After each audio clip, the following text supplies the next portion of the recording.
Every year, New York held an Easter Day parade to which thousands came. And Bernays decided to stage an event there. He persuaded a group of rich debutantes to hide cigarettes under their clothes. Then they should join the parade, and at a given signal from him, they were to light up the cigarettes dramatically. Bernays then informed the press that he had heard that a group of suffragettes were preparing to protest by lighting up what they called torches of freedom. He knew this would be an outcry, and he knew that all of the photographers would be there to capture this moment. And so he was ready with a phrase, which was torches of freedom. And so here you have a symbol, women, young women, debutantes, smoking a cigarette in public with a phrase that means anybody who believes in this kind of equality pretty much has to support them in the ensuing debate about this, because torches of freedom.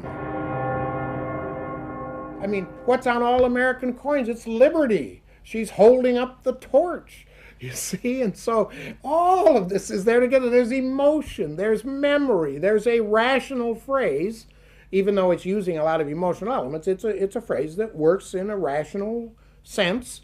All of this is together.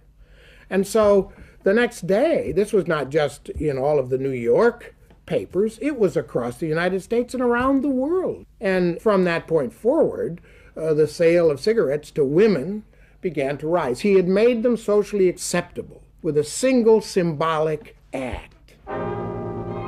What Bernays had created was the idea that if a woman smoked, it made her more powerful and independent, an idea that still persists today.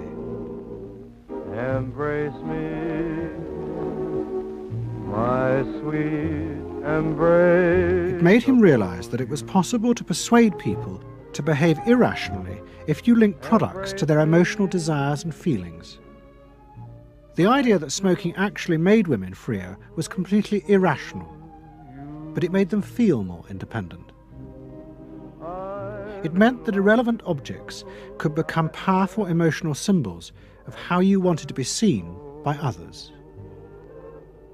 Eddie Bernays saw the way to sell product was not to sell it to your intellect, that you ought to buy an automobile, but that you will feel better about it if you have this automobile. I think he originated that idea, that they weren't just purchasing something, but they were engaging themselves emotionally or personally in the product or service. That it's not, you think you need a new piece of clothing, but you'll feel better with the piece of clothing. That was his contribution in a very real sense. We see it all over the place today, but I think he originated the idea of the emotional connect to a product or service.